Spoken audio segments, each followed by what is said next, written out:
The House of Commons has a dismal flaw. It's a workplace with a harassment and bullying problem. There was a tirade of how I'd let him down. It was quite the worst thing, a lot of bad language. And suddenly his mobile phone, which he'd been holding, was flung on the desk in front of me, and it broke into a lot of bits.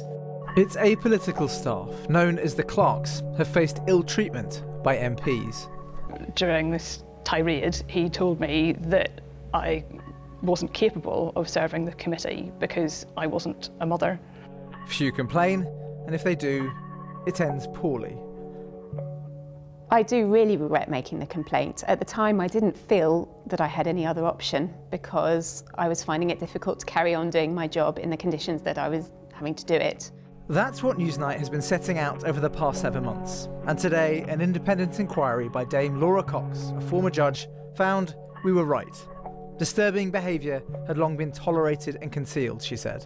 There is a culture of deference, subservience, acquiescence and silence. And it wasn't just MPs who abused, it was also senior staff.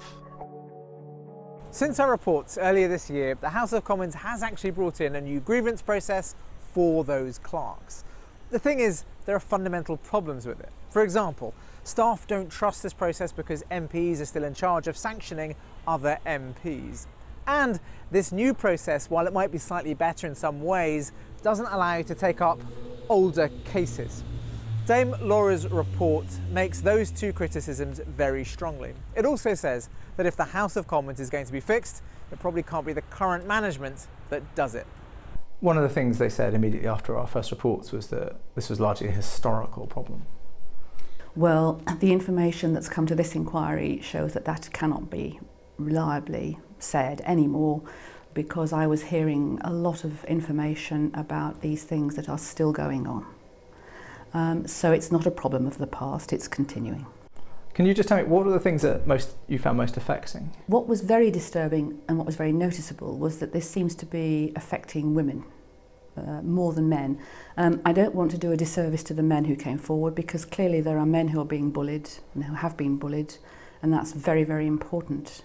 But the majority of the contributions I had were from women. And although not all of it was dealing with sexual harassment, the descriptions of the bullying to which they were being subjected was very gendered. You know, they were being abused in ways that was because they were women. One of the things you recommend is that older cases from before the last few years should be reopenable under the current system. So I think that arbitrary cut-off point has to be taken away. People have to be able to come forward under the new scheme.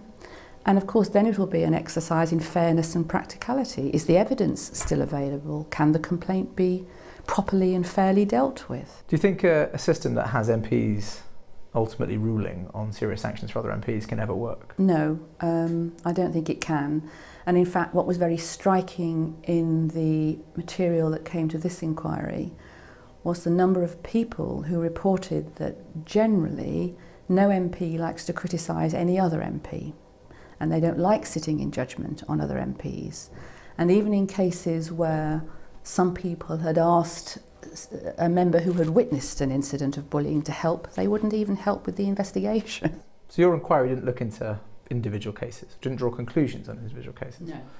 But a lot of the conclusions circulate around the person of the speaker. So the reopening old cases would potentially open up the speaker, and you've suggested that we maybe need a new leadership in the House. Yes, I mean, I'm anxious not to single out any individual. And as I say, it's terribly important to remember that the ethos, the culture of the place is set by a much broader leadership strata than just the speaker. And certainly the information that I received dealt with many more people besides the speaker. But I think anybody in any leadership role, and that would obviously include the speaker, has got to be reflecting on what the findings are. This report on its own won't fix the Commons, not least since it needs the support of MPs if it's to be implemented.